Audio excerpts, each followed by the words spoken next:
Assalamualaikum warahmatullahi wabarakatuh. Saya Sanci, kelas akuntansi 20E. Saya akan menjelaskan tentang komunikasi, mata kuliah perilaku organisasi.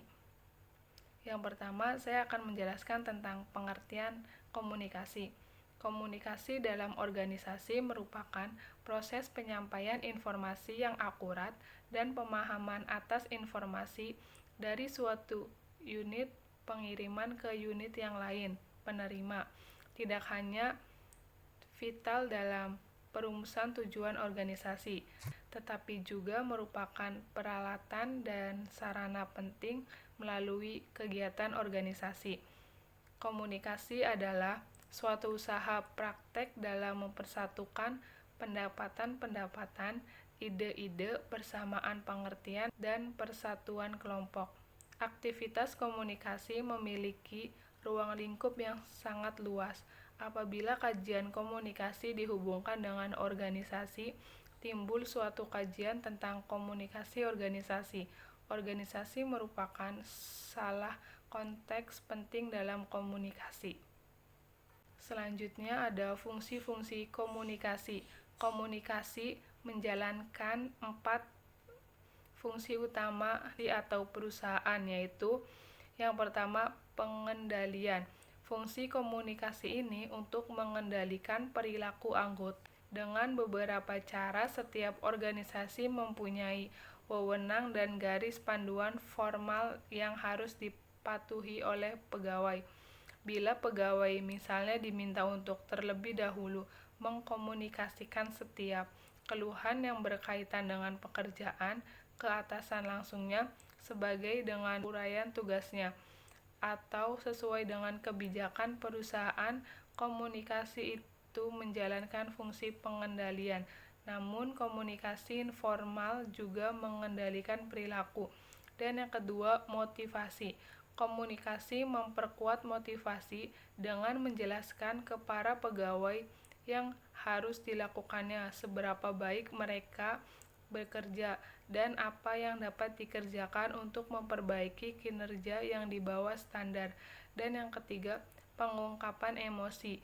Komunikasi yang terjadi di dalam kelompok atau organisasi merupakan mekanisme fundamental di mana para anggota menunjukkan kekecewaan dan kepuasan. Oleh karena itu, komunikasi memfasilitasi pelepasan ungkapan emosi, perasaan, dan pemenuhan kebutuhan sosial. Dan yang keempat, informasi.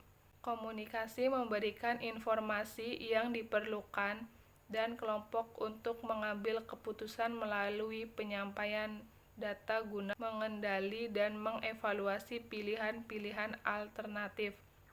Selanjutnya ada proses komunikasi. Proses komunikasi adalah langkah-langkah di antara seorang sumber dan penerimanya yang menghasilkan transfer dan pemahaman makna. Pesan tersebut disampaikan dari seorang pengirim kepada seorang penerima. Ia disandikan dengan cara diubah menjadi suatu bentuk simbolis dan dialihkan melalui perantara saluran kepada penerima yang lalu menerjemahkan ulang membaca sandi pesan yang diberikan pengirim. Yang pertama, pengirim pesan, sender, dan isi pesan atau materi. Pengirim pesan adalah orang yang mempunyai ide untuk disampaikan kepada seseorang dengan harapan dapat dipahami oleh orang yang menerima pesan sesuai dengan dimaksudnya. Pesan adalah informasi yang akan disampaikan atau diekspresikan oleh pengirim pesan. Pesan dapat verbal atau non-verbal, dan pesan akan efektif bila diorganisir secara baik dan jelas. Dan yang kedua, simbol atau isyarat. Pada tahap ini, pengirim pesan membuat kode atau simbol sehingga pesannya dapat dipahami oleh orang lain. Biasanya seorang manajer menyampaikan pesan dalam bentuk kata-kata, gerakan anggota badan, tangan, kepala, mata, dan bagian muka lainnya. Tujuan penyampaian pesan adalah untuk mengajak, membujuk, mengubah sikap, perilaku, atau menunjukkan arah tertentu.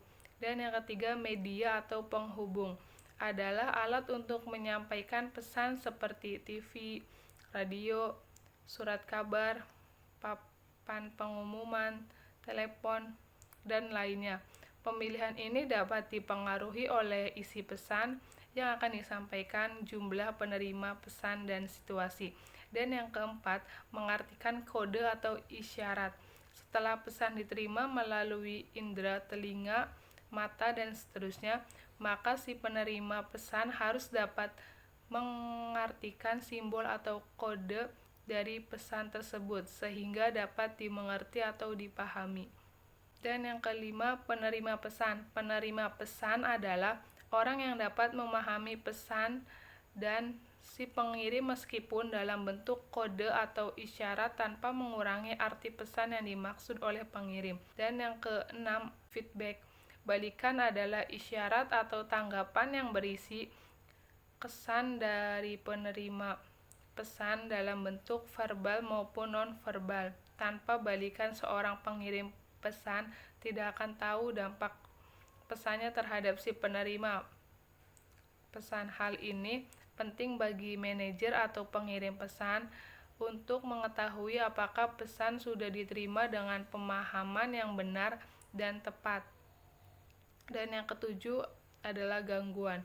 Gangguan bukan merupakan bagian dari proses komunikasi, akan tetapi mempunyai pengaruh dalam proses komunikasi, karena pada setiap situasi hampir selalu ada hal yang mengganggu kita.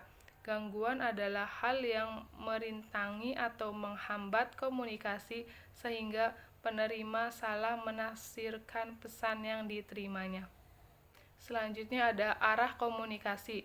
Menurut Stephen Robbins, komunikasi dapat mengalir secara vertikal dan horizontal. Dimensi vertikal dapat dibagi menjadi arah ke bawah dan ke atas. Yang pertama, arah ke bawah. Komunikasi ke bawah yaitu komunikasi yang mengalir dari satu tingkat dalam kelompok atau organisasi ke tingkat yang lebih bawah. Misalnya para manajer yang berkomunikasi dengan para bawahannya. Pola ini biasanya digunakan oleh para manajer atau pemimpin kelompok untuk menetapkan sasaran, memberikan instruksi pekerjaan, menginformasikan kebijakan dan prosedur ke bawahan, menunjukkan masalah yang memerlukan perhatian, dan mengemukakan umpan balik tentang kinerja. Selanjutnya ada yang ke atas, komunikasi ke atas yaitu komunikasi yang mengalir ke tingkat yang lebih tinggi dalam komunikasi atau organisasi. Komunikasi ini digunakan untuk memberikan umpan balik ke atasan, menginformasikan mereka mengenai kemajuan ke sasaran, dan menyampaikan masalah-masalah yang dihadapi. Komunikasi ke atas menyebabkan para manajer menyadari perasaan para karyawan terhadap pekerjanya, rekan sekerjanya, dan organisasi secara umum. Dengan komunikasi ke atas, juga manajer dapat mendapatkan gagasan untuk memperbaiki kondisi yang dihadapi. Dan yang ketiga ada lateral. Komunikasi horizontal yaitu komunikasi yang terjadi antara anggota kelompok kerja yang sama, baik antar sesama pekerja ataupun antar sesama manajer. Komunikasi horizontal berfungsi untuk menghemat waktu dan memudahkan koordinasi. Dalam beberapa kasus, hubungan horizontal ini memberlakukan sanksi formal. Seringkali hubungan ini diciptakan secara informal, baik untuk mempersingkat hierarki vertikal dan mempercepat tindakan. Selanjutnya ada jenis-jenis komunikasi. Menurut Stephen Robbins, komunikasi antar pribadi dapat digolongkan menjadi 3 jenis, yaitu pertama kelompok lisan, yang kedua kelompok tertulis, yang ketiga kelompok nonverbal. Disebut juga komunikasi dengan bahasa tubuh. Komunikasi lisan, sarana utama satu individu melakukan komunikasi individu lainnya adalah melalui lisan dengan cara berbicara, berpidato, mengobrol, diskusi kelompok, dan lain sebagainya. Salah satu keuntungan dari komunikasi Salah satu keuntungan dari komunikasi lisan adalah kecepatan dalam umpan balik yang dihasilkan. Pesan verbal dapat disampaikan dan tanggapan diterima dalam waktu yang relatif singkat. Jika penerima merasa tidak yakin dengan pesan itu, umpan balik yang cepat memungkinkan deteksi dini oleh pengirim dan karenanya memungkinkan koreksi dini. Di samping memiliki keuntungan di atas, komunikasi dengan lisan pun memiliki kerugian. Kerugian terbesar dari komunikasi lisan yang muncul dalam organisasi adalah ketika pesan yang disampaikan harus melewati sejumlah orang, semakin banyak orang yang dilewati oleh pesan itu, maka semakin besar pula kemungkinan pesan tersebut mengalami distorsi. Dalam organisasi di mana setiap keputusan dan komunikasi lainnya disampaikan dari atasan kepada bawahan secara verbal melalui lisan, maka hal ini memungkinkan untuk terjadinya distorsi pada pesan tersebut. Dan yang kedua ada komunikasi tulisan. Dalam kehidupan sehari-hari, kita sudah terbiasa melakukan komunikasi secara tertulis. Di antara media yang sering digunakan untuk melakukan komunikasi tertulis ini, diantaranya memo, surat, email, SMS, laporan berkala organisasi, pengumuman di papan, buletin, dan alat-alat lain yang dikirimkan via kata-kata secara tertulis. Salah satu keuntungan penggunaan komunikasi tulisan ini adalah karena komunikasi tulisan ini berwujud dan dapat dibuktikan atau dapat dijadikan sebagai buku. Umumnya baik pengirim maupun penerima memiliki catatan komunikasi. Pesan dapat disimpan dalam waktu yang lama. Jika ada pertanyaan mengenai isi pesan tersebut, maka secara referensi dicatat dan dapat dijadikan rujukan untuk referensi selanjutnya. Selanjutnya ada komunikasi nonverbal. Komunikasi nonverbal adalah penyampaian pesan tanpa kata-kata, dan komunikasi nonverbal memberikan arti pada komunikasi verbal. Yang termasuk komunikasi nonverbal, yang pertama ekspresi wajah. Wajah merupakan sumber yang kaya dengan komunikasi, karena ekspresi wajah cerminan suatu emosi seseorang. Yang kedua, kontak mata merupakan sinyal alamiah untuk berkomunikasi. Yang ketiga, sentuhan adalah bentuk komunikasi personal, mengingat sentuhan lebih bersifat spontan daripada komunikasi verbal. Yang keempat, postur tubuh dan gaya berjalan. Cara seseorang berjalan, duduk, berdiri, dan bergerak memperlihatkan ekspresi dirinya. Postur tubuh dan gaya berjalan merefleksikan emosi, konsep diri, dan tingkatannya. Dan yang keempat ada sound atau suara. Rintihan, menarik nafas panjang, tangisan juga salah satu ungkapan perasaan dan pikiran seseorang yang dapat dijadikan komunikasi. Selanjutnya ada komunikasi organisasi. Menurut Stephen P. Robbins, komunikasi organisasi ini dapat digolongkan menjadi komunikasi jaringan formal, selentingan, dan mekanisme dengan bantuan komputer yang digunakan oleh organisasi untuk memudahkan komunikasi. Yang pertama ada jaringan kelompok kecil formal. Jaringan organisasi formal ini bisa jadi sangat rumit, karena bisa jadi mencakup ratusan orang atau puluhan tingkat hierarki. Stephen Robbins menyederhanakan jaringan formal ini ke dalam 3 kelompok kecil yang umum, yang masing-masing terdiri dari 5 orang. 3 jaringan ini adalah rantai, roda, dan semua saluran. Yang kedua, selentingan. Selain sistem formal tersebut, dalam komunikasi dikenal juga sistem informal yang disebut dengan selentingan. Meskipun selentingan ini bersifat informal, tidak berarti selentingan ini bukan merupakan sumber informasi yang penting. Misalnya, survei terbaru menemukan bahwa 75% dari karyawan mendengar pertama kali ada masalah dari desas-desus dalam selentingan. Selentingan mempunyai 3 karakteristik utama. Yang pertama, selentingan tidak dikendalikan oleh manajemen. Yang kedua, selentingan dipersepsikan oleh kebanyakan karyawan sebagai sumber informasi yang paling dapat dipercaya dan andal daripada informasi formal yang diumumkan oleh manajemen puncak. Dan yang ketiga, sebagai besar, selentingan digunakan untuk melayani kepentingan sendiri dari orang-orang di dalamnya.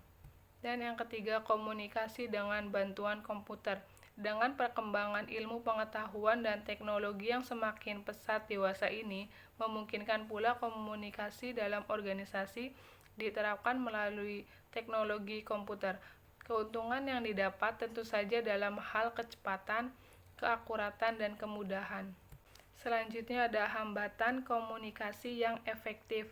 Stephen Robbins pada tahun 2006 menyatakan bahwa ada 6 hal yang dapat menyebabkan komunikasi menjadi tidak efektif, yaitu yang pertama, penyaringan. Hambatan yang pertama dalam komunikasi adalah penyaringan. Penyaringan merupakan suatu proses komunikasi di mana tidak semua informasi disampaikan. Hanya informasi yang dirasa perluas dan menguntungkan saja yang disampaikan. Tetapi sekiranya informasi itu akan mendatangkan kerugian, maka informasi tersebut tidak seutuhnya atau bahkan tidak sama sekali disampaikan. Yang kedua, persepsi selektif. Biasanya penerima dalam proses komunikasi secara selektif menerima dan mendengar berdasarkan kebutuhan, motivasi, pengalaman, latar belakang, dan karakteristik personal lainnya. Dan yang ketiga, informasi berlebih. Dalam proses komunikasi, ada kalanya seorang menambah atau mengurangi informasi yang didapat dan disampaikannya. Yang keempat, emosi.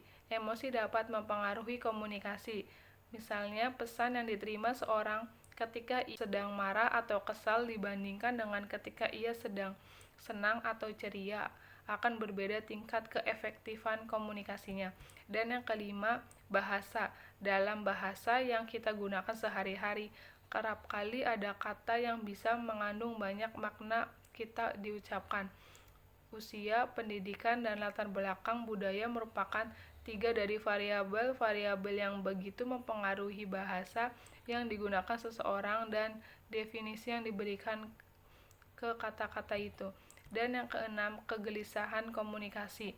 Menurut Stephen Robbins pada tahun 2006, diperkirakan 5-20% dalam populasi menderita kegelisahan atau kecemasan dalam melakukan komunikasi. Seringkali orang merasa takut ketika berbicara di depan umum. Mereka mengalami ketegangan dan kecemasan yang pada tempatnya baik dalam komunikasi lisan maupun tulisan. Berbagai studi menunjukkan bahwa orang seperti itu selalu menghindari situasi yang menuntut mereka terlibat dalam komunikasi. Selanjutnya ada isu-isu terbaru dalam komunikasi. Menurut Stephen Robbins pada tahun 2006 ada 4 isu terkait yang berhubungan dengan komunikasi dalam sebuah organisasi, yaitu yang pertama, penghalang komunikasi antar pria dan wanita. Ada kalanya seorang pria merasa kesulitan untuk berkomunikasi dengan seorang wanita, atau dengan kata lain, perbedaan gender seringkali menjadi penghalang dalam melakukan komunikasi yang efektif. Yang kedua, diam sebagai komunikasi. Pengertian diam dalam konteks komunikasi adalah tidak adanya pembicaraan atau suara, yang umumnya diabaikan sebagai bentuk komunikasi dalam perilaku organisasi karena menggambarkan tiadanya tindakan atau perilaku. Yang ketiga, komunikasi yang benar secara politik. Secara sederhana, komunikasi politik adalah komunikasi yang melibatkan pesan-pesan politik dan aktor-aktor politik atau berkaitan dengan kekuasaan, pemerintahan, dan kebijakan pemerintah. Dan yang keempat ada komunikasi lintas budaya. Perbedaan kebiasaan dan kebudayaan kerap kali menjadikan penghalang komunikasi yang efektif.